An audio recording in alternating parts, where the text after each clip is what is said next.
Hello, hopefully you are doing well. तो आज हम पढ़ने जा रहे हैं separation of variable, Laplace equation in rectangular coordinates.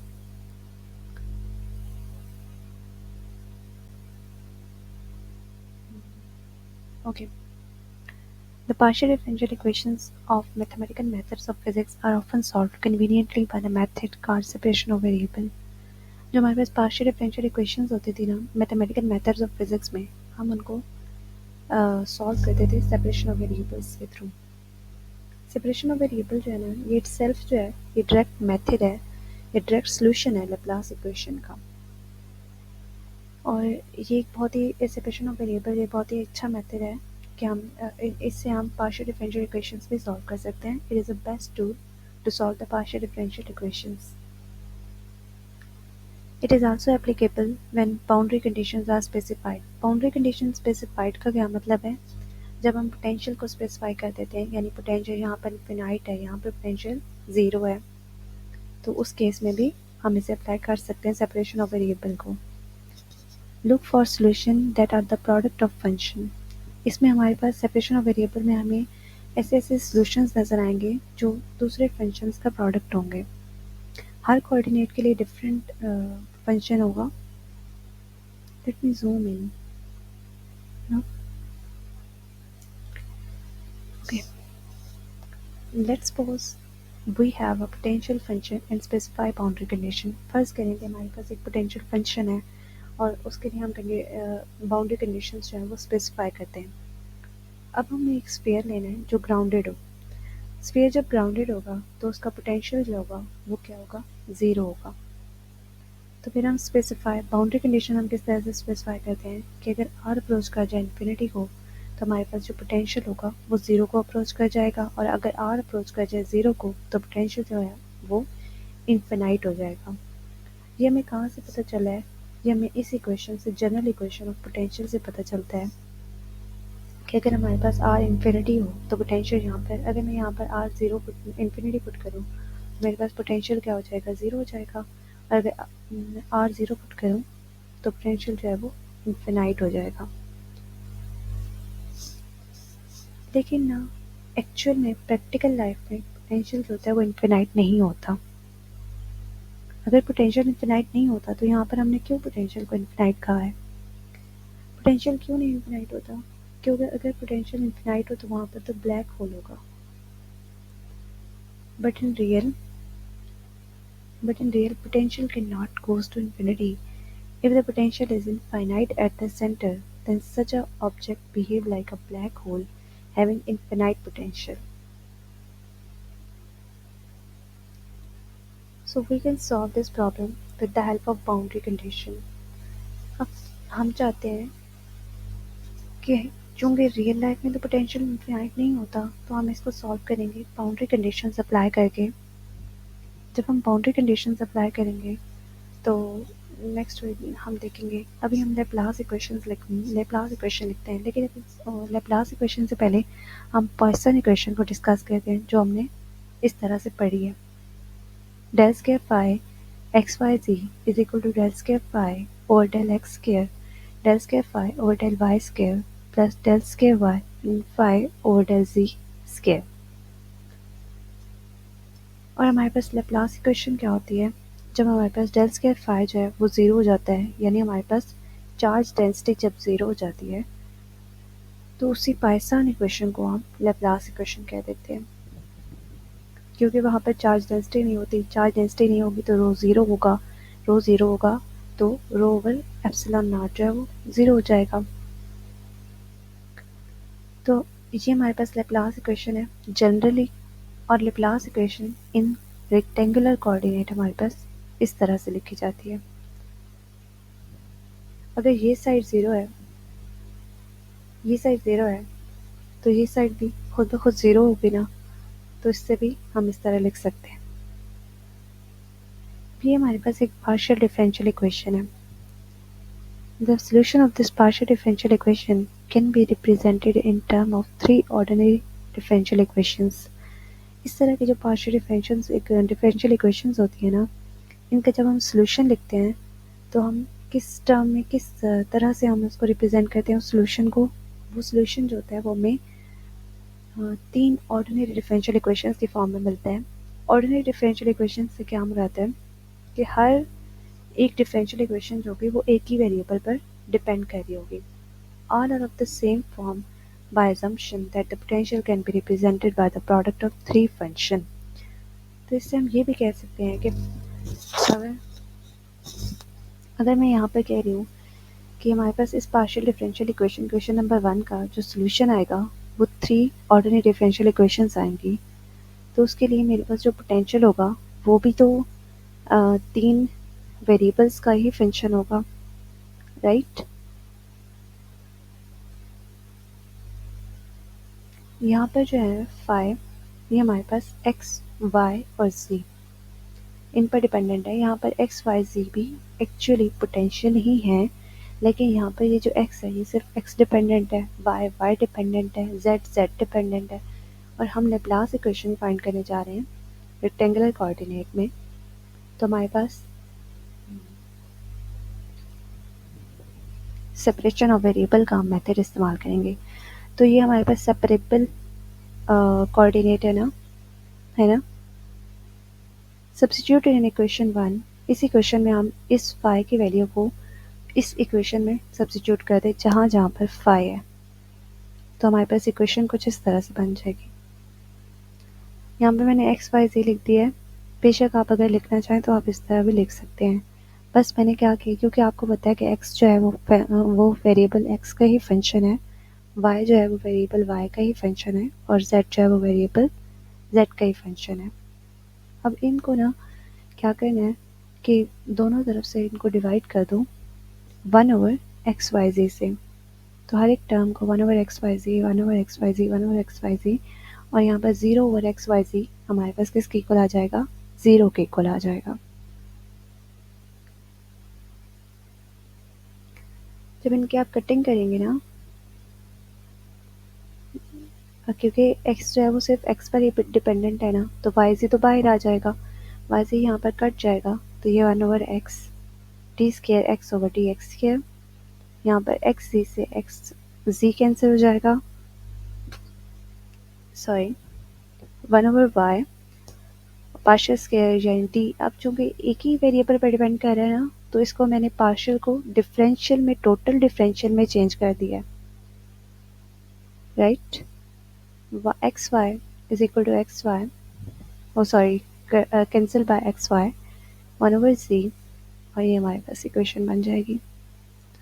तो अब देखें हर एक इक्वेशन जो है वो सिर्फ और सिर्फ एक ही वेरिएबल पर डिपेंड कर रही है, right.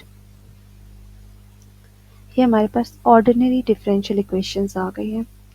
Late all these three are separate solutions. इन तीनों के सेपरेट सॉल्यूशंस भी होंगे। मैं फर्ज करती हूँ कि ये जो है ये अल्फा स्क्वायर के इक्वल है, सेकंड टर्म जो है वो बीटा स्क्वायर के इक्वल है, और थर्ड टर्म जो है वो गैमा स्क्वायर के इक्वल है।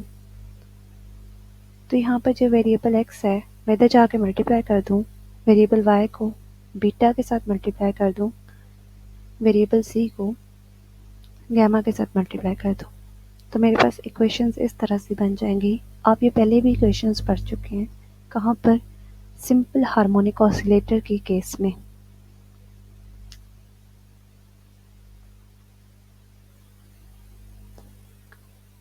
इसका जनरल सॉल्यूशन जो है इस इक्वेशन का वो कुछ यूँ आएगा।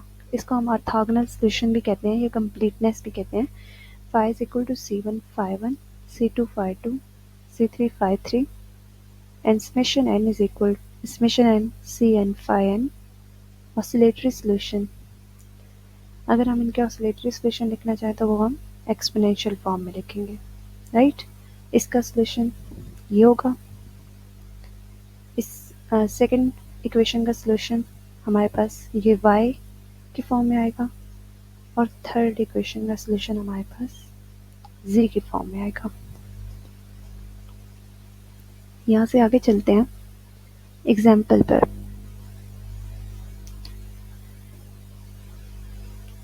एग्जाम्पल हमारे पास क्या थे कि हमारे पास दो फाइनाइट पैरेलल ग्राउंडेड प्लेट्स हैं, दो फाइनाइट पैरेलल ग्राउंडेड यानी दो प्लेट्स हैं जो एक दूसरे के ऊपर नीचे हैं और उनको हमने ग्राउंड कर दिया। ग्राउंड कर दिए तो पहली बात क्या होगी कि इनका पोटेंशियल जो है वो ज़ीरो है। Find the potential between the plates या फिर इनसाइड द स्लॉट। यहाँ पर इमेज दिखाई गई है। यहाँ पर ये दो पैरेलल प्लेट्स हैं जो कि फाइनाइट हैं, जिनकी लेंथ जो है फाइनाइट है और यहाँ पर ग्राउंडेड हैं, तो यहाँ पर पोटेंशियल भी ज़ीरो है दोनों प्लेट्स का। और ये हमारे पास वाई प्लेन के अंदर पोटेंशियल जो है वो कांस्टेंट है। बाउंड्री कंडीशंस हम देखते हैं। अगर x अप्रोच कर जाए इन्फिनिटी को, यानी x बहुत दूर चला जाए, ठीक है, तो हमारे पास y अप्रोच कर जाएगा ज़ीरो को। क्योंकि प्लेट एक तो ग्राउंडेड है तो वो तो फाई तो ज़ीरो हो गई। अगर y जो है वो ज़ीरो है तो फाई जो है वो ज़ीरो है। यहाँ पर y ज़ीरो होगा और यहाँ पर जो प्लेट है उसका पोटेंशियल भी ज़ीरो है। अगर y हो जाए a तो हमारे पास फाई जो है वो क्या होगा, ज़ीरो, क्योंकि प्लेट ग्राउंडेड है। अगेन अगर x हो जाए ज़ीरो, यानी यहाँ पर आ जाए, ये वाला पॉइंट जो है उठ के यहाँ आ जाए, तो हमारे पास जो पोटेंशियल है वो क्या हो जाएगा, phi not.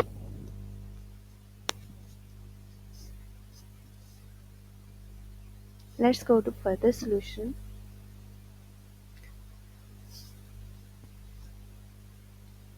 As both plates are grounded, क्योंकि दोनों प्लेट्स जो है वो ग्राउंडेड है, तो phi one is equal to phi two is equal to zero हो जाएगा। और हम एक्स वाई प्लेन में ले रहे हैं प्लेट्स को, तो फाई जो है वो एक्स और वाई डिपेंडेंट है, तो हमारे पास इसको हम लिखेंगे भी सिर्फ टू डायमेंशनल में, यानी x into x, Y into y के फॉर्म में। द लेप्लास इक्वेशन इज, हमारे पास लेप्लास इक्वेशन टू डायमेंशनल में इस तरह से होगी। और फिर इसको यहाँ पर आप पुट करेंगे एक्स वाई, यहाँ पर फाई की जगह पर, यहाँ पर भी, तो आपके पास कटिंग करने के बाद ये सब कुछ आ जाएगा। ठीक है, यहाँ पर आ जाएगा one over x plus one over y d square y over d y square. और यहाँ पर अगर यहाँ पर माइनस वन ओवर वाई को इस साइड पर ले जाएं तो ये चीज़ कुछ इस तरह से आ जाएगी, राइट। अब इसको केस केयर की इक्वल रख दें और इसको भी केस केयर की इक्वल रख दें। जब हम ऐसा करते हैं तो ये हमारे पास सिंपल हार्मोनिक ऑसिलेटर की फॉर्म ले लेती है, उसकी इक्वेशन की फॉर्म ले लेती है। यहाँ पर जो x है ये इधर केस के साथ मल्टीप्लाई हो जाएगा, ये y जो है ये भी केस के साथ मल्टीप्लाई हो जाएगा और इसके साथ ये माइनस साइन भी साथ ही आ जाएगा। These solutions are same as simple harmonic oscillator.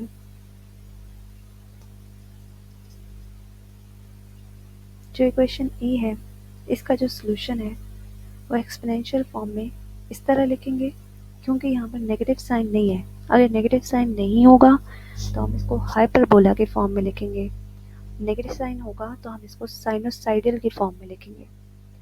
जब हम हाइपरबोला के फॉर्म में लिखते हैं तो हमारे पास एक्सपोनेंशियल फॉर्म में आयोटा नहीं आता होता, और जब हम इसको साइनोसाइडल फॉर्म में लिखते हैं तो एक्सपोनेंशियल फॉर्म में आयोटा आता है।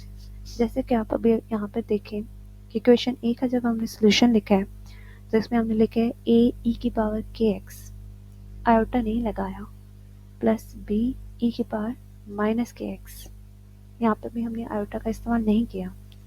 जब हम इसको दूसरी फॉर्म में कॉस साइन के फॉर्म में लिखे तो हमने इसमें हाइपरबोला लगाया। क्यों? क्योंकि यहाँ पर नेगेटिव साइन नहीं था।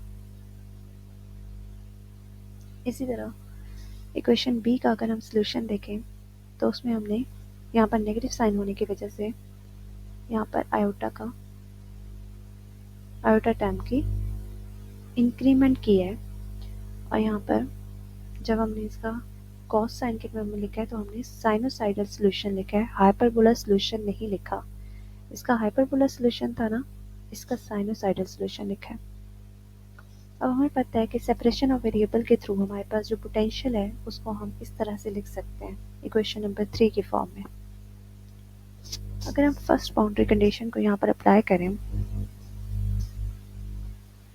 तो हमारे पास एक्स अप्रोच कर फर्स्ट बाउंड्री कंडीशन हमारे पास क्या थी कि हमारे पास एक्स अप्रोच करता है इन्फिनिटी को तो वी अप्रोच कर जाता है ज़ीरो को।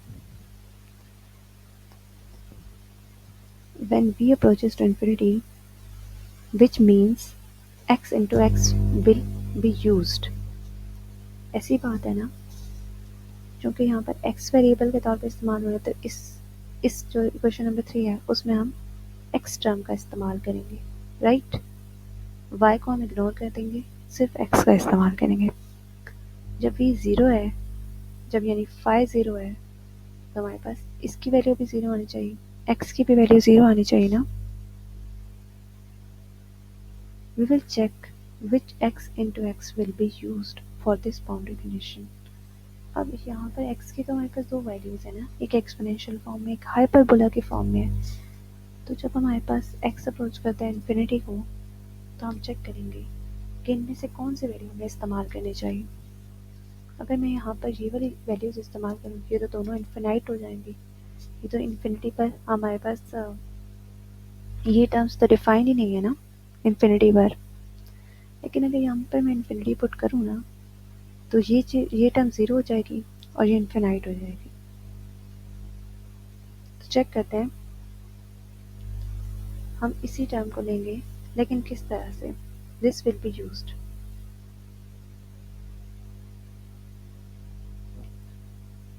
We have not used cos of hyperbola kx and sin of hyperbola kx because these are repetitive functions, क्योंकि ये repetitive functions हैं and we don't know their values at x approaches to infinity। ऐसी बात है। अब second जो boundary condition है अगर उस पर देखें आप तो वहाँ पर है कि y अगर ज़ीरो को अप्रोच करता है तो हमारे पास पोटेंशियल ज़ीरो को अप्रोच कर जाता है। यहाँ पर फाई लिख लीजिएगा, मैं गलती से v लिख गई हूँ, लेकिन पोटेंशियल को हम v से भी रिप्रेजेंट कर लेते हैं, सो इट्स ओके। तो अगर y अप्रोच कर जाए ज़ीरो को तो v अप्रोच कर जाता है ज़ीरो को। Now if we use exponential form of equation 2 then अब चूंकि y को हम ले रहे हैं ना वेरिएबल के तौर पे तो इसको देखते हैं। y को अगर हम यहाँ पर ज़ीरो पुट करें तो ये c आ जाएगा, यहाँ पर ज़ीरो पुट करें तो यहाँ पर भी d आ जाएगा। उसने तो कहा है पोटेंशियल भी ज़ीरो हो जाएगा, है ना। अगर y ज़ीरो होता है तो पोटेंशियल भी ज़ीरो हो जाएगा। यहाँ पर तो पोटेंशियल ज़ीरो नहीं हो रहा ना, ये पोटेंशियल है जो कैपिटल Y है ना, ये पोटेंशियल है, बस इसका वेरिएबल y है। तो यहाँ पर हम फंक्शन कौन सा इस्तेमाल करेंगे, ये वाला साइनोसाइडल। तो हमने साइनोसाइडल फंक्शन इस्तेमाल किया। तो हमारे पास इक्वेशन 3 हमारे पास क्या हो जाएगी, x का हमने ये पार्ट लिया है, x का हमने ये पार्ट लिया है, y का हमने ये पार्ट लिया है। तो हमारे पास इक्वेशन 3 कौन सी क्या हो जाएगी, इक्वेशन 3 हमारे पास क्या थी, phi into x Y is equal to X into x Y into Y. तो phi into x Y is equal to this into this. General solution for inside the slot. Now we will apply first boundary condition on the equation number 4। अगर हम first boundary condition को equation number 4 पर apply करें ना तो first boundary condition हमारे पास क्या थी कि x अप्रोच करता है इन्फिनिटी को तो फाई अप्रोच कर जाता है ज़ीरो को, राइट। फर्स्ट बाउंड्री कंडीशन ये, जब x अप्रोच करता है इन्फिनिटी को तो फाई अप्रोच कर जाता है ज़ीरो को। तो यहाँ पर देखें, अगर यहाँ पर हम ये सब्स्टिट्यूशन करें तो यहाँ पर अगर देखो x इन्फिनिटी पुट करो तो ये term zero, x infinity put करो तो ये टर्म इन्फिनिटी। हमारा तो जो पोटेंशियल है वो ज़ीरो हो रहा था, यहाँ पर तो हमारा पोटेंशियल इन्फिनाइट हो गया। यहाँ पर तो हम पुट भी नहीं कर सकते ना क्योंकि ये तो y की टर्म्स है, हमें तो x की वैल्यू दी हुई है, x अप्रोचेस टू इन्फिनिटी। तो ये तो सारा का सारा मतलब गलत हो गया क्योंकि हमारे पास यहाँ पर तो फाई तो इन्फिनिटी को पहुँच रहा है। अगर हम x अप्रोच करते हैं इन्फिनिटी को तो उसके लिए हमें क्या करना होगा, उसके लिए हमें जो a है उसको ज़ीरो पुट करना होगा but we have to get phi is equal to 0. phi 0 को अप्रोच करना चाहिए ना, so we will assume that a is equal to 0. then equation number 5 will reduce to, तो equation number 5 क्या हो जाएगी, e की पावर आयोटा के सॉरी e की पावर माइनस के एक्स, है ना, यही है ना इक्वेशन नंबर 5। ये टर्म्स खत्म हो जाए तो ये बाकी टर्म बच जाएगी ना। अगर b को मैं इनके अंदर मर्ज कर लूँ तो b इंटू सी जो है वो क्या हो जाएगा, e हो जाएगा, और b इंटू डी हमारे पास f हो जाएगा। ठीक हो गया। अब अप्लाई करें second boundary condition at equation 6। Second boundary condition हमारे पास क्या थी कि अगर y अप्रोच करता है 0 को तो पोटेंशियल भी 0 हो जाएगा। तो यहाँ पे पुट करके देखते हैं होता है ऐसा। अगर हम y को 0 पुट करते हैं तो ये हमारे पास जो ये वाली टर्म है cos ऑफ ky, ये हमारे पास हो जाएगी 1, और sin ऑफ ky ये हो जाएगी 0। तो इस तरह से हमारे पास आ जाएगा। एक्सपोनेंशियल टर्म तो 0 हो नहीं सकती, तो इसका मतलब e 0 है, तो हमें e की तो वैल्यू चाहिए थी ना, तो e 0 हो जाएगा। तो हमारे पास इक्वेशन रिड्यूस हो गई, ये टर्म भी ख़त्म हो जाएगी। अब हमारे पास इक्वेशन क्या बच गई है, f इंटू ई की पावर माइनस के एक्स साइन ऑफ के वाई। अब अप्लाई करें third boundary condition. Third boundary condition हमारे पास क्या थी कि y अप्रोच कर जाता, जब y a को अप्रोच करता है तो पोटेंशियल हमारे पास 0 हो जाता है। ठीक हो गया। तो यहाँ पर ये पुट करें, y को अगर मैं यहाँ पर a पुट करूँ तो ये साइन ऑफ के ए हो जाएगा, है ना। लेकिन यहाँ पर ना f 0 हो सकता है ना e की पावर माइनस के एक्स 0 हो सकता है, तो इसका मतलब ये चीज़ 0 है, क्योंकि पोटेंशियल को तो हमने 0 करना ही करना है। तो पोटेंशियल तभी 0 होगा ना जब ये साइन ऑफ के ए 0 होगा। तो साइन के ए इज इक्वल टू 0, ये के साइन ऑफ के ए कब 0 होता है, अगर के ए जो है वो एन पाई के इक्वल हो और के जो है वो एन पाई ओवर ए के इक्वल हो। यहाँ पर ए इधर शिफ्ट हो जाएगा, ये एन जो है ये इंटीजर है 1 2 3। अगर यहाँ पर के की वैल्यू हम यहाँ पर सब्स्टिट्यूट करें इक्वेशन नंबर 7 में, इक्वेशन नंबर 7 में हम पुट करें ना, तो यहाँ पर के जो है वो क्या हो जाएगा, के की वैल्यू यहाँ पर पुट करें तो इक्वेशन नंबर 7 कुछ इस तरह से बन जाएगी। यहाँ पर हमने समेशन के क्यों फैक्टर लगाया है, क्योंकि यहाँ पर n जो है वो 1 2 3 है, तो इन्फिनिटी तक है। इसका इक्वेशन नंबर 8 का नाम दे देंगे अप्लाई फोर्थ बाउंड्री कंडीशन। अब अप्लाई करें फोर्थ बाउंड्री कंडीशन इक्वेशन 8 पर। जब हमारे फोर्थ बाउंड्री कंडीशन हमारे पास क्या है कि अगर x अप्रोच कर जाए 0 को तो हमारे पास फाई जो है वो फाई नॉट के इक्वल होता है। यहाँ पर अगर मैं ये सब्स्टिट्यूशन करूँ तो यहाँ पर हो जाएगा ये चीज़ जो है ये 1 हो जाएगी, एक्सपोनेंशियल वाली टर्म ये 1 हो जाएगी, और बाकी का सारा फैक्टर वैसे ही आ जाएगा। ठीक है, और फाई जो है वो फाई नॉट के इक्वल हो जाएगा। ओके, यहाँ पर ना हमें फोरियर ट्रिक इस्तेमाल करना है, तो बेशक लाइट ऑफ कर दो। यहाँ पर ना हमें फोरियर ट्रिक इस्तेमाल करना है। फोरियर ट्रिक कौन सा इस्तेमाल करेंगे कि हमारे पास यहाँ पर ना हमने दोनों साइड को मल्टीप्लाई कर देना है sine of N prime pi Y over A से, दोनों साइडों से, और इंटीग्रेट कर देंगे 0 टू ए तक।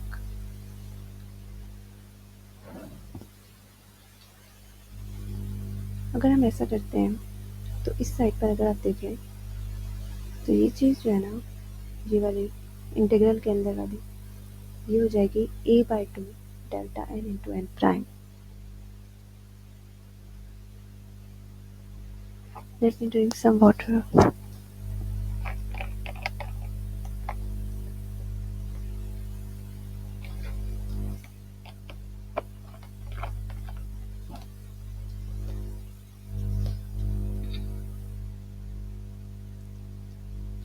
और यहाँ पर जो है ना वो सिर्फ और सिर्फ एक ही टर्म सर्वाइव करेगी जिसमें हमारे पास n जो है वो n के इक्वल होगा, n प्राइम के इक्वल होगा। अगर ऐसा होता है तो ये हमारे पास delta n into N prime जो है ये 1 के इक्वल हो जाएगा और f की वैल्यू ये आ जाएगी, राइट।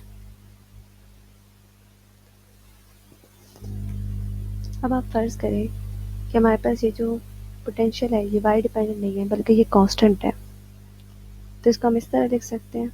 यहाँ पर ये मैंने वी नॉट लिख दी है, आप इसको फाई नॉट भी लिख सकते हैं।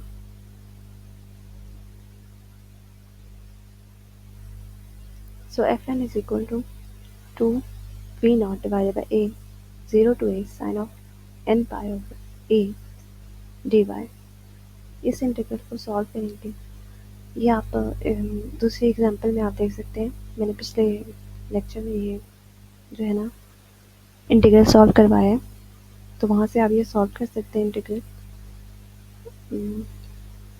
तो इसकी वैल्यू जो है ना वो इसका आंसर जो आता है वो ये आता है। अगर यहाँ पर n ऑड हो तो इसका एफ एन का आंसर ये आएगा, sorry 4v0 divided by n पाई आता है। और अगर n इवन हो, सॉरी यहाँ पर इवन आता है, तो यहाँ पर एफ एन की वैल्यू 0 आती है। अब यही एफ एन की जो वैल्यू है ये पुट कर दें इक्वेशन नंबर 8 में, सॉरी इक्वेशन नंबर 8 में यहाँ पर एफ एन की वैल्यू पुट करें 4v0 over pi summation n is equal to 1 to infinity for odd, क्योंकि सिर्फ ऑड नंबर्स पर ही हमें आंसर मिल रहा है और ये आ जाएगा। ये हमारे पास पोटेंशियल है 2 infinite grounded metal plates का and 2 metal plates forming a box। Okay, thank you. Allah Hafiz.